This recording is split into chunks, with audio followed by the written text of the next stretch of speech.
What is going on, everybody? Welcome into the DGD Podcast, brought to you by our friends over at Bark Performance.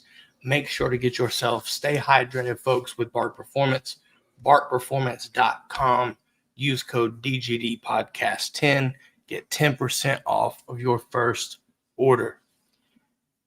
The Dawgs keep their home yard secure with a 43-35 win over the Ole Miss top 10 matchup between the hedges.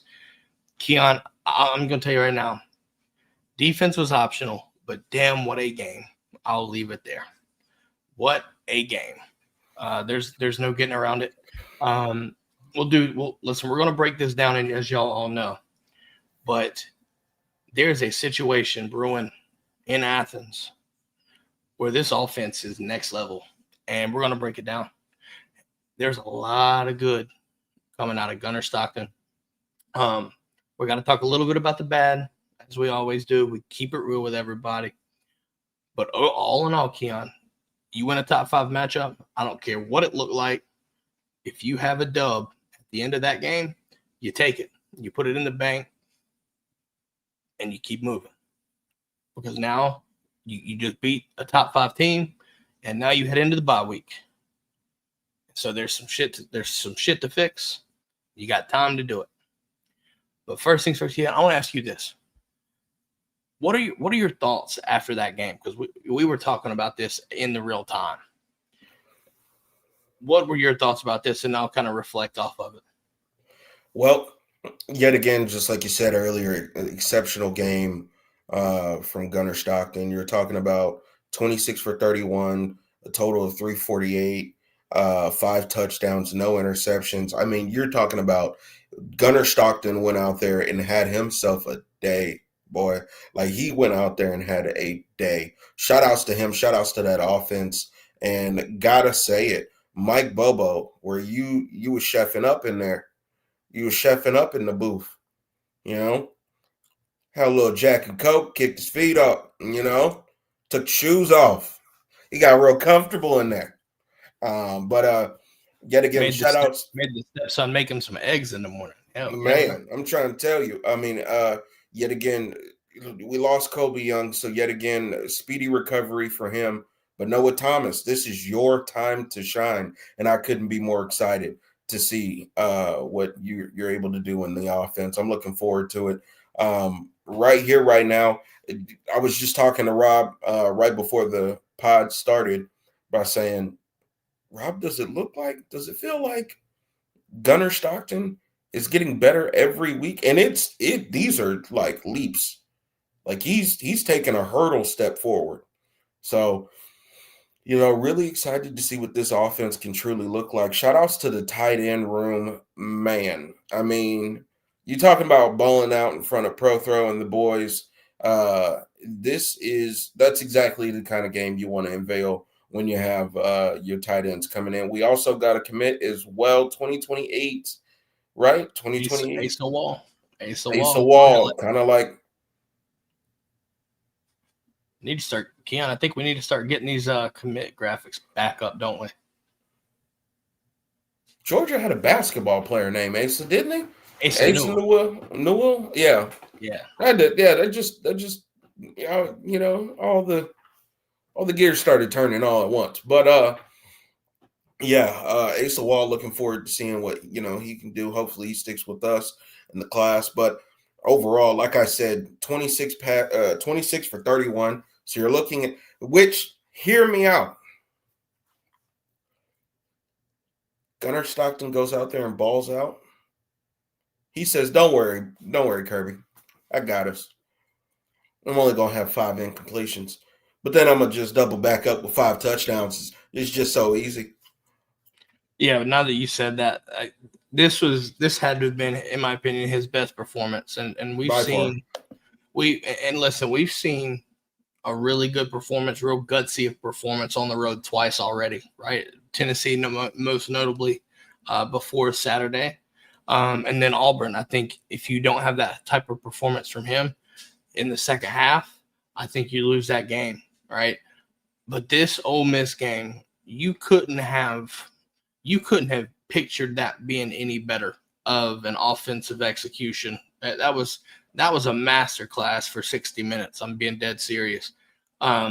Georgia scores a touchdown, or not a touchdown, excuse me. Georgia scores on every single drive.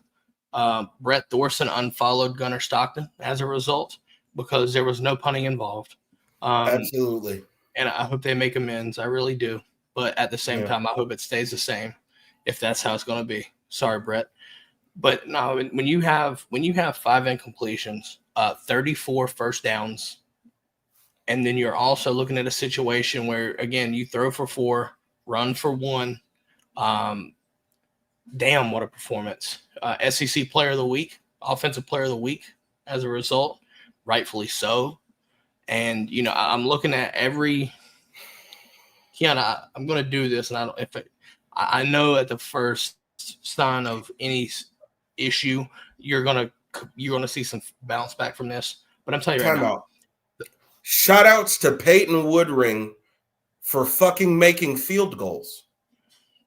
I know it doesn't sound like much, but I promise you, it's a lot. I know why Keon said that, but we're going to hold off for a different conversation. No, listen. You give me 5 total touchdowns, and I think he would just that type of performance. I'm going to go back on this. And I know at the first sign of any kind of struggle, I'm going to hear feedback and harsh feedback, and I don't give a shit because it is what it is.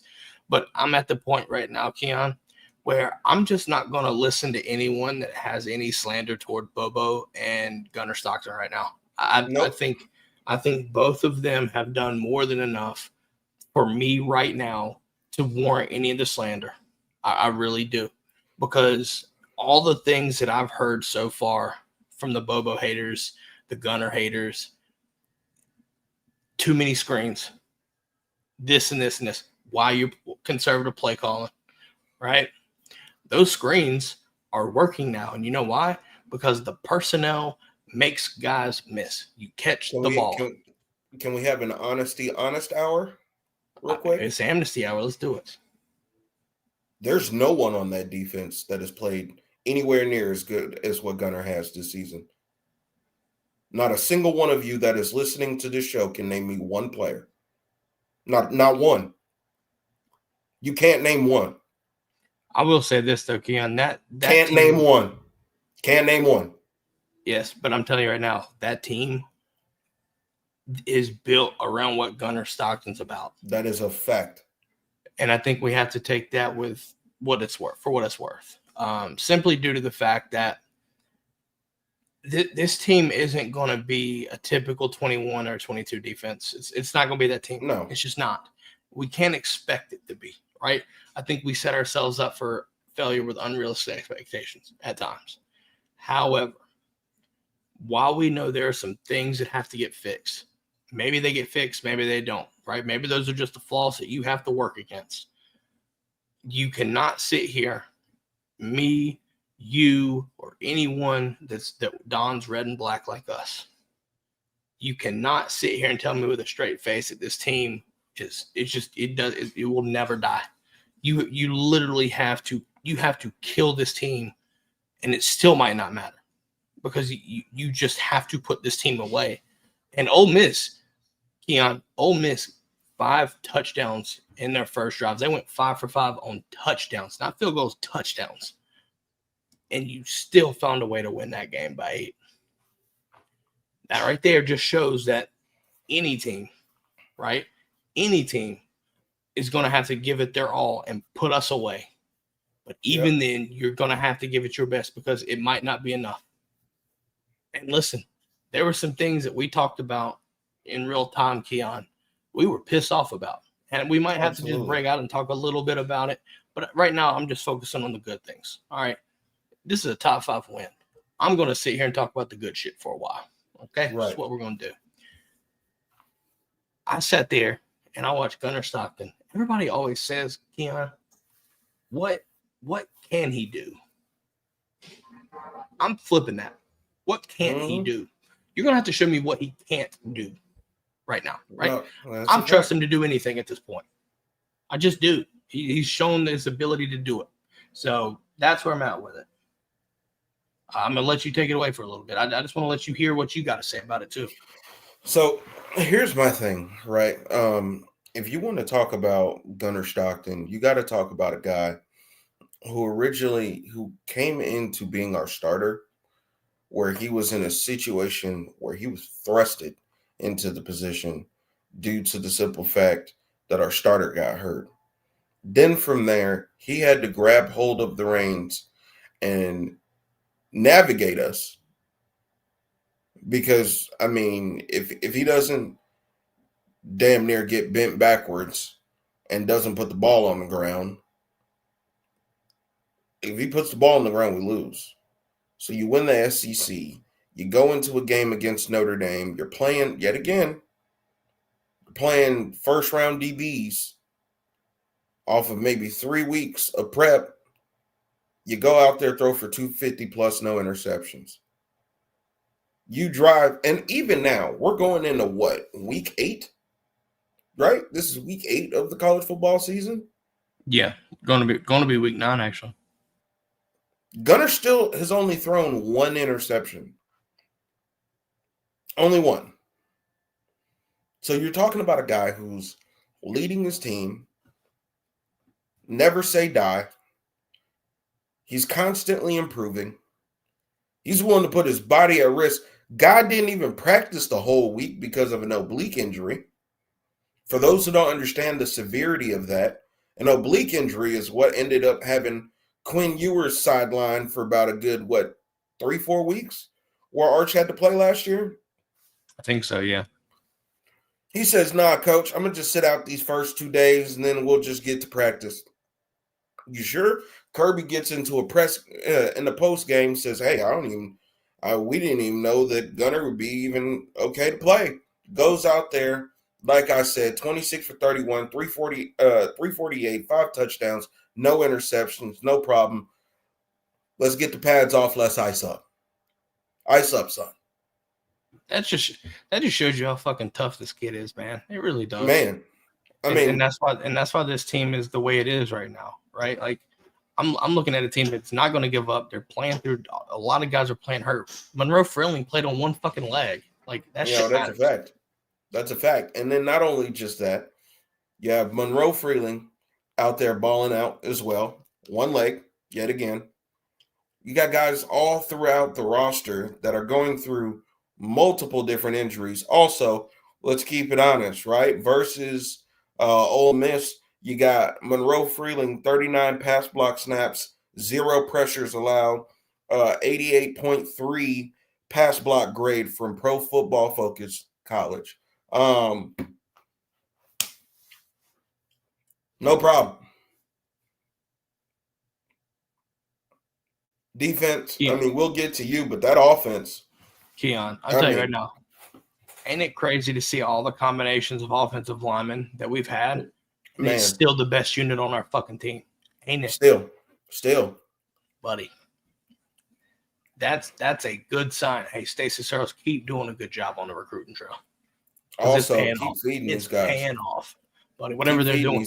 Listen, another week, another countless group of bodies that Juan Gaston just put down into the ground. Yeah. Moving forward, anytime Juan Gaston or Dontrell Glover goes out there and pancakes somebody, they should get pancakes. Pancakes for pancakes. It's not exact, but call him the lethal weapon, okay? Bro, I mean, and then you got Drew Bobo. You got Drew Bobo out there orchestrating this shit, like going crazy on the field. Dad going crazy up there in the press box. The Bobos is just Boboing, okay? And listen, and I will say this too. To bring back Ernest Green into the fold, I know we've had our criticisms in the past, but low-key played a real good game too. Right. Right now, it just seems like this offensive line is clicking, right? And I think you bring that experience back, right?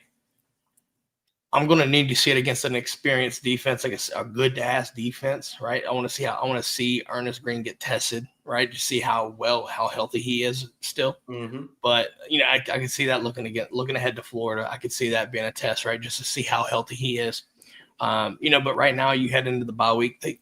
Monroe and Ernest, I think this is another week for them to get healthier, right? I think really more so for Monroe, right on that leg. Right. But again, man, I can't not look at this performance and just it's the embodiment of Gunnar Stockton and what your team is built around. This team is built around Gunnar, and I think it's very solid, right?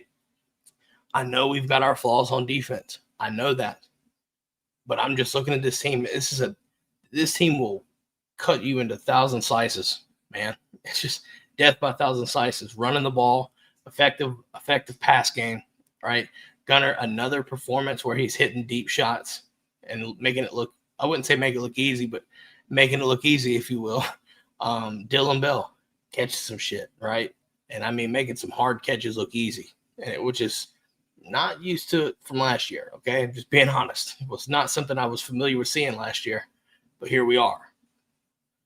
But, Keon, I know we talked about it. I'm telling you right now, as much as I hope that Colby Young gets healthy, and I don't expect to see him in a Georgia uniform anymore, and that hurts me because I enjoyed watching him play. I have to make the positive out of the negative here. I think what's going to happen is it's going to force Gunnar to use other weapons because I felt like Colby was a very good safety blanket, him and Zachariah. But it's no coincidence. Colby goes down, and then immediately the tight ends just have a fucking game and a half, especially Lawson Lucky. I mean, get the hat trick, if you will.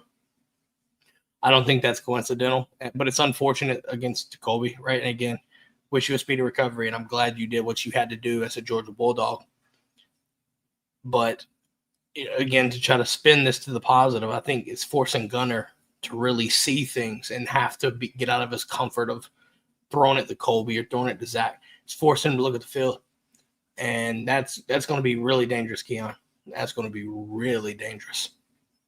And I think you saw the start. I think you saw the breakout of him looking across the field Saturday. Would you agree? Yeah, 100%. I mean, I think moving forward as things continue to progress, there's, like I said, looking forward to seeing Noah Thomas get more involved in the offense and seeing how they can scheme him as well. But overall, man, I'm really pleased with the offense from top to bottom. Shout outs to the entire tight end room. Literally everybody. Shout outs to the offensive line unit and the running backs yet again. I mean, dude, this is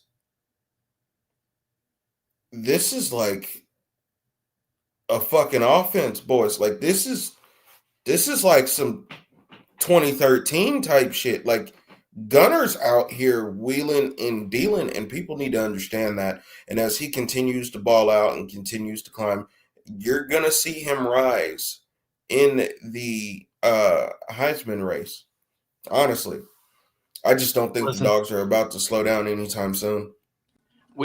I saw another instance of something that I wasn't expecting to see coming into the season, and that's Gunnar on a vertical deep shot, layering the football into a perfect window, and that's on that Dylan Bell catch. But he layered the football and placed it right over the defender in a spot where you couldn't put it any better, right? And so he hits that. Right, I sat there. Dylan Bell, I noticed that you're making more and more miraculous catches as the week is, or as the season is going on. Can we get 2 of those in one game? Just 2. That's it. Maybe. We'll see. No, but I'll look at this right here, right? One of my favorite plays, and this shows me, Keon, that Bobo is really dialed in Saturday. The first touchdown to Lawson Lucky was a call that was designed from a previous play in that first drive. The switch release, right? Completely just bamboozled that Ole Miss defense in that secondary, just bamboozled. And so there's a reason why on third down he's just wide ass open. But then you look at the situation where we do the toss into the fake toss into the boundary with the tight end leak right back through. Buddy, that is a tried and true play. And it always is open. And so these are just classic. That's a classic staple in that Bobo offense that we're seeing, we're hitting. And also think too, when it comes, another thing with Gunnar, always open. Well, yeah. When it comes to Gunnar though, Keon, I saw his ability to take coaching in real time, and I'll tell you what I mean by that. Keon, in the 2-point conversion, we sit there, we do not convert the 2-point conversion, and everybody wants to point at Cash Jones wide ass open on the flats, right? Okay, fair. You get that. Later in the game, some of the same look, right? Something they give her the same look. There's a check down to Nate Frazier who scores a touchdown. Tell me that ain't coaching in real time. Taking the coaching, seeing it, acknowledging it, and making sure that the mistake doesn't happen again. You can say what you want, but when he saw that same look, there's a reason why he checked it down, and it was a touchdown. That is a fact. Going out there and implementing everything that he's learning in real time, and you're watching it. That right there, that's what it's all about, Rob, to be all the way real with you. Yeah. You can't ask about, and listen, the people that want to criticize him for not looking down Cash Jones on that flat in the flats there are also the same people that wanted to see him look for tight ends. And when he's staring the tight ends down, because we're hitting the tight ends, and he doesn't hit the cat, right? They're not happy anymore, right? I think our guy Davin Bellamy said it best. I was watching his Ole Miss film breakdown. You can't be mad at him. We've sat there and wanted him to look for the tight ends, right? Now he's doing it. We can't be too critical if he's staring them down and looking for it, but then not hitting the flat. You can't be mad at 100%. You can't have it your way. I think he's right there. I like my tight end's chances to get out there and make a play. Because you put that ball in Oscar's hand, he's gonna do it. He's gonna do it to you. So these tight ends are special. They really are. These tight ends are special. For sure. They're special. I mean, 3 touchdowns from, and it's only going to get better from here. Yeah, for sure. Let's talk about some good on the defense, right? Look, I know a lot of people are going to say there's really not a lot, but let's talk about these last 2 drives. Or that fourth quarter. Keon, that fourth quarter, we held them to less than 15 total yards in the fourth quarter. I don't care what anyone has to say. That's elite fucking defense when it matters. It also helps when you have an offense that could death march and just put the game away. But again, we've talked too much negatively. Like we've talked a lot of negatives in the past week. And right now is not the time for us to do that. So we're talking the good, right? What did you see on those in that fourth quarter that really gives you a good feel about the defense moving forward? I feel like there's a spark that can be hit. Do you agree or no? And if so, explain what you're seeing. I think these guys went out there and bowed up when it mattered most. I do think that Glenn Schumann snapped out of whatever he was lost in the trance in and had these guys in man, and they were able to get sticky and be able to make plays. Now, granted, look, do I feel like there were opportunities there for a potential pick going to Dalen Everett? Yes, but at the end of the day, you got to make it happen. I think that's something that you got to give credit. You got to give credit to the guys out there. Yet again, when it really got hectic, you saw Georgia go out there and execute. You saw them be able to bite down and actually walk out of there victorious. And shout outs to the crowd. Shout outs to the crowd. Like the crowd was going crazy. You could hear it. You Oh can yeah. hear it. By the way, I thought it was a great job on short notice to hit that stripe out. By the way, too, because that stripe out Yeah, on TV looked fairly absolutely. good for 2 days notice. That shit will look good. So Yeah. credit to the fans there for sure. Keon, I want you. I'm gonna give you a name, and I want you to just let me know what your thoughts are on this, and just overall, Joshua Horton. I'm just gonna name the name, and you tell me what you feel. Hey, if he was able to get his head around Big Baby, almost got a pick. Was able to He get got that his hands up. deflection. That's for damn sure. Got his hands up. Played a little volleyball there. You know what though? I'm looking at him, and I think he's leading the charge on that defensive line of creating pressure.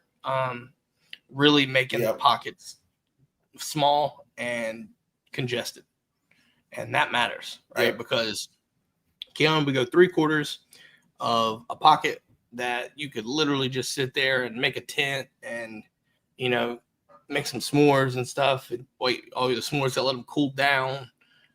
I need to throw the football. Boom. Not in that fourth quarter. Not in those last 2 drives at the least. Those last 2 drives, no sir. But that was a congested pocket. That was uncomfortable to watch. That pocket right there, you were not making a good throw, and it showed because we saw Trinidad having to throw that in a weird launch angle, completely different than what we saw the first 3 quarters, and I think that matters. So I look at Josh Horton. I look at Josh Horton. Plays. Yes, Chris Cole. I think he all but had it. All but had him a sack, but nonetheless, thought it was good defensive performance at that fourth quarter. Again, we know we need to see 4-quarter performance. I get it. Keon, I'll tell you the biggest adjustment to me on defense, the more press man is what really did us in a good way. We stopped doing this. We stopped doing this four DBs 10 yards off the ball. We stopped doing that in that super soft zone, but the shit looked a whole lot different. It looked a lot stickier. A lot stickier. And that's what we needed. I mean, ultimately we needed it. I get it. Lane Kiffin is an amazing deep shot caller. He's good at that. I completely get it. That is a fact. But I think genuinely speaking, I think we need to find our identity on defense and stick with it. Play fucking man coverage and live and die by that shit, because we've got the talent there. You've got to win your 50-50 balls for sure. You got something you got to fix. Get it done. No, that's a fact. I mean, you're looking at situations where you see the defense out there. I expected Lane to be able to connect on a handful of those shots there. So I'm not necessarily shocked all the way. But yet again, you just got to credit the quarterback. I mean, Trinidad, he was doing a damn good job. Like I said, I expected the deep shots. I'm not all the way tripped out about that, because yet again, I understand what the Lane Kiffin offense is. But yet again, when it came to, all right, guys, we got to get a stop. We're coming to the end of the fourth quarter. We got to get a stop. We got to make a play. Somebody's got to make a play. And you're watching guys step up and rise to the occasion. And that right there is the stuff that you need. Yet again, going out there with the mindset of never die dogs. And you're seeing it, Now, granted, we want that to go to really take in effect from the moment the ball is kicked off. But I'd rather you show that fight, that anger, that tenacity late in game versus not in the game at all. So shout outs to the defense there. Yet again, offense, honestly, you couldn't have been hotter than what you were. I mean, and that's kind of the crazy part. Like we put up points every time. So it's like, except what, the first drive? Was it outside of the first drive? Yeah, the OPI killed us on that first drive. We got us a field goal. Yep. Yeah.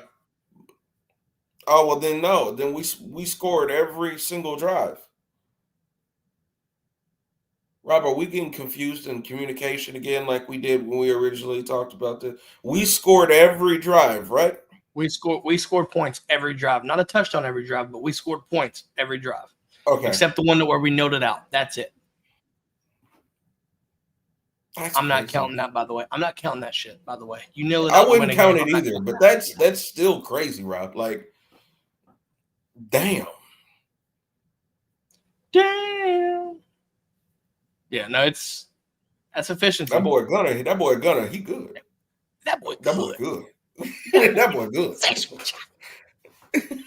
That boy good. Red Pit called you out, Keon. It's interesting. What happened? You wanted to shout out Peyton. No, for real. What happened? We had two. Y'all remember we had 2 kicks to start those games where they went out of bounds and gave them good field position starting at 35 going out. I think we got to clean that up. Listen, every aspect of the game, guys, that matters too. Give them shorter field position or give them better field position. Now, to be fair, after that, it was clean. Please get drafted by the New York Football Giants. I can't take this shit no more. I finally got a bro. Well, I don't understand why we not signing Rodrigo Blankenship. He out here doing practice kicks, kicking shit 50 yards. Somebody call him. I don't understand. Bro, I mean, you missed 2 extra points. You lose to Denver. Jackson Dart played at Jay Dizzle.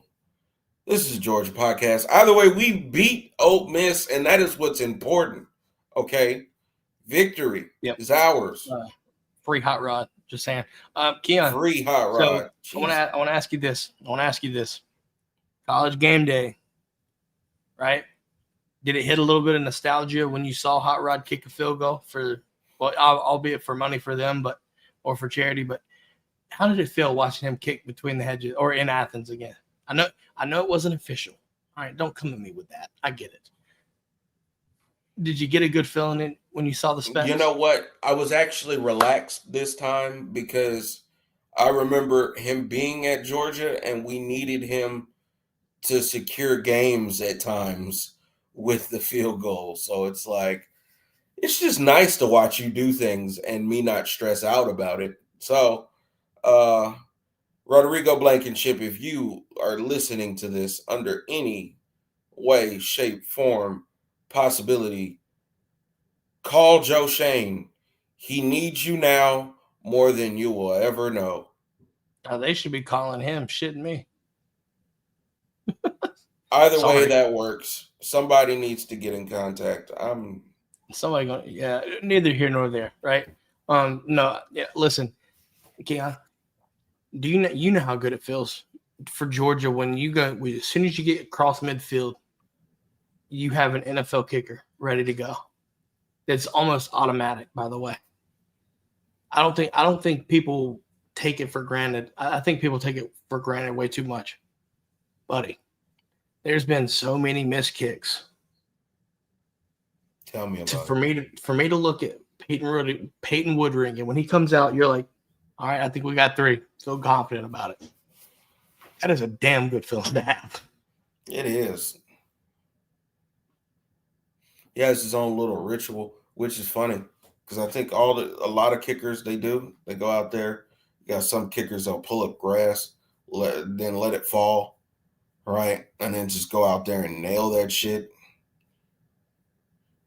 It's crazy. He just goes out there, looks at the goalpost, then looks at the ground, stretches a little bit, and then absolutely just sitting that shit through like a messy free kick. Like Ronaldo free kick, because it's automatic. Oh. Yeah, I mean. Yeah, I'm with you. That shit's crazy. I'll tell you what. That's a good feeling. You're coming away with points. Keon, it's time for us to do game balls, sir. For the game balls, we'll make our stipulation here. Do you want to do 2 or 3? I'm gonna let you pick. Do you want 2 or 3 game balls? We can do 3, so let's do it like this. I got Gunnar Stockton, Peyton Woodring, right, and then the entire tight end room.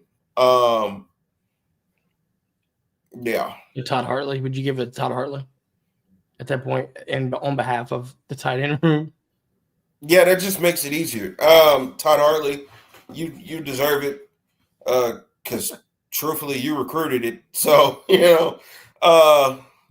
shout outs to you. Stacey Searles, hell yeah, going crazy. Speaking of, it's time for me to give my game balls. You ready for this? First, I can't do Gunner because you did it. I got to make this entertaining. With that being said, Juan Gaston. Yeah, that's a fact. I'm about to start calling Juan Gaston the grave digger. I'm sorry. No. Old buddy is killing people and putting them in the fucking grave. He's just digging up holes, buddy. Just every week, like clockwork. It's never fails. Every single time. Like clockwork. That's my first game ball. Second game ball. It's gonna be different, but I think DeMello Jones for me. Okay. DeMello Jones to me made the plays in that cornerback spot when you needed it the most down the field, no PI, especially in that fourth quarter. I look at that right there. We've been struggling at DB all day, Keon, all day. But to then go out there, make those plays when you needed them the most, because you needed that stop, by the way, down the field. And they took a deep shot on you, too, to break that up. But that was a game-changing moment, to be honest. That's a game changer. So I'm gonna that's my second game ball. My third game ball, I'm giving it to Kirby Smart. I'm giving it nope. I take that back. Bobo haters. I'm giving it to Mike Bobo. Boy, what a game call that was. What a fucking game that was dialed in for 60 minutes. If you coordinate another game, if you coordinate every game like you just did, buddy, I don't give a damn about that defense. We're gonna win the fucking championship if you keep it up that way. That way, you can't ask for anything better than that. That's how that shit was insane. Walking away with points every single possession. But that's how you win championships. That's a fact. I mean, we also understand defense got to get better. But when you have that type of offense, buddy, that complementary football helps out, right? In a sense of if one side of the ball is struggling, your other side is going to help each other out, right? That shit matters. And listen, if that game gets called again that way, I think Georgia wins again. Absolutely. Because you just had an efficient offense cook for 60 minutes. As every minute that they were on the field, you were moving people. You broke their will defensively in the fourth quarter. They wanted to quit. You see the body language. So, Mike Bobo, the third and final game ball from the DGD podcast goes to you, sir, for calling a fucking great game.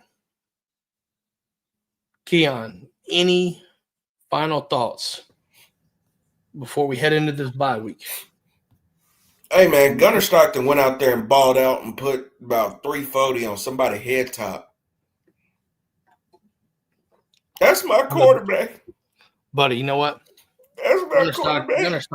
Gunnar Stockton should quite literally be DHL or UPS. Buddy, on the ground or in the air, it don't matter. It's always delivering. First class shipping. It just costs a little bit too much, but neither here nor there. But no. In all seriousness, though, I saw a Heisman graphic, and would it surprise you if the graphic had him roughly 8th on the odds? Keep on rising, but you keep playing like that and win out. Ooh, you got some big. Listen, you still got some big matchups. You got Texas coming into Austin in about a month. You've got Athens. Athens. And you've also got to end the season against number 7 Georgia Tech that's undefeated right now, playing some good damn football down there in Atlanta. We go out there and beat them and within regulation, please. Keywords. bro, that 8 overtimes. Oh I'm done. God. I was done after that. I was like, there's so much fun. I Oh was my like, God. bro, I'm going to sleep. I was so ready for that game to be over. But no. It's like the King Julian from Madagascar. Like, how long is this going to take? It was horrible. It was horrible. But I'm happy. But listen, I think we've got the bye week. You got Florida, you've got Mississippi State, you got Texas and Athens, you got UNC at Charlotte. Sorry, Charlotte. Sorry, Charlotte. And then Georgia Tech to end the regular season. Listen, the Dogs still somewhat don't really control their destiny in the SEC title picture, but you damn sure made a dent in that, by the way, to make yourself a trip back to Atlanta. Yeah. So, I mean, keep winning. I think that's all you can do is survive and advance, right? You take the good with the bad. Winning a game in the SEC is not easy. And it's never gonna be perfect. I promise you that. If you want to talk about going into deep waters, talk Texas and Kentucky this Saturday, but neither here nor there. But listen. I'm not shocked. Welcome to the SEC. No, that's exactly what that is. That is 1,000%. You're welcome to the Kentucky SEC. game at Saturday night. You got to on a Saturday night, confused as hell, coming into it probably thinking we about to put at least 17 on their forehead. We're about to put 17 stitches in that ass. Bro, and then you get into the late in the fourth quarter and it's tied, and you're like, what? They take you down, they take you deep into the waters of Lake Minnetonka. Bro, no paddle, no life jacket, you're just trying to tread water, and here comes the current. Like, it's puppy who lost his way. You got to find your way back, actually. Yeah. Either way, no. Listen, we start off with it, man. Listen, a top 10 matchup. Georgia wins against the top 5 team, right? Moves up to top 5 in the AP poll. Playoff rankings should be coming out the first week in November, I think. Looking forward to that. I think we're gonna see a lot of crazy shit on these playoff rankings once they start coming out. It's gonna be very interesting. But neither here nor there on that. We'll save that for later. Again, damn good win for Georgia. Again, take the good for the bad. Win's a win. Listen, I want to see us stripe out Sanford again. I think if you give us more notice, I think that shit can be elite. And it looked good on 2 days' notice. Kirby, that whole department said if we responded the right way, that they could take it to the next level. Black jerseys. I'll tell you this. They bust out the black jerseys. We're going to have at least a 30-minute segment here just about how epic that is. Black jerseys, Texas. Put the nail in their coffin for their playoff chances. Do it. Y'all listen to podcasts. Listen to the DGD Podcast this once, please. Why not? And do a stripe out for all I care. Shit. I'd be at that Texas game, and I need you to understand, for me to be in Athens live and direct with a couple of potent potables in my system, screaming my lungs, several, but nevertheless, potent potables in my system, screaming my lungs off while watching them beat Texas into Wagyu State. Just prime fucking brisket, just grass fed Texas oxtail. Brisket, like you gotta understand it, okay? Hickory smoked, pulled pork. 17 pulled pork, 17 hours. I know it's not. I know Bevo's not a pig, but now it got me hungry. That's what that is. Yeah, pulled brisket pork sounds good though. Yeah, full blown brisket sandwich. Hey, okay. That's what a Texas thing, right? That's the most Texas thing there is. So it's delicious too. It is. But that would be amazing. I mean, Yeah, the North Carolina kid comes out of me when I say pulled pork, talking about Bevo the cow. Lexington style. Big Back Chronicles right there. Chapter at 11. Either way. No, you heard me, Kirby. Y'all heard me, staff, department. Y'all know. Y'all heard me. I'm just saying. Make it happen. Keon, I think it's time to wrap this up. We head to the bye week. Stay tuned. We might be going back in time Wednesday, and you'll understand why. That's a fact. Stay tuned. I'm really excited. Also, to all the other SEC teams that play while we don't lose. Keon gonna be hate watching like hell. You absolutely know it. I'm gonna be sitting back rooting on downfalls, rooting on destruction, chaos, mayhem, mayday. Oh my God. Yeah, and there's like an 80% chance we might be at a trunk or treat but I'm okay because we ain't got a game. Gotta grab the sugar daddies, gotta grab the Skittles, gotta grab the Starburst, right? Twix. Snickers. Why are you taking? And then Jaden's gonna look at you, Daddy. Why are you taking all this? Keon, you ready for this? First off, it's not safe. Listen, here's a fun fact, Keon. I never had a Snickers until I was in basic training. That was my first Snickers. Boy, you was down on your luck, man. Woo! Boy, I don't know what y'all went through in basic, but Lord. Yeah. And I was never one for that, but I had peanut M&Ms too for the first time. In basic? Yeah. Bro. You'd be surprised with it, memories, man, on B Sweet. You get that's the only time you got to eat any kind of sweet. You just ate what you got. It's crazy. Mm-hmm. Crazy. Shout outs to the military veterans, man. Shout outs to every last one. All right, we end off with a question. Sanjay says, do you guys also rank Georgia third among all SEC teams?